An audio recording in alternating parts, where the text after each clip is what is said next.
Praise the Lord, brother. I'm used to being behind the piano and not really talking that much, so I apologize.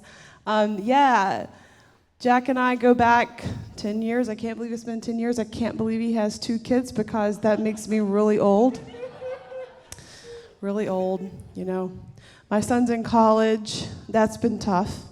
You guys have little kids and they grow up. You never imagine that they go off 16 hours away, but some people left their families around the world, so I'm pretty blessed that he's only a 3-hour flight away.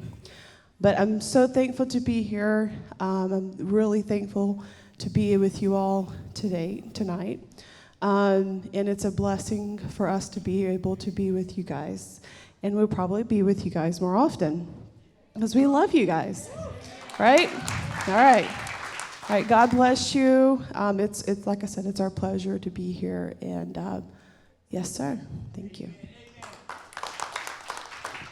Thank you so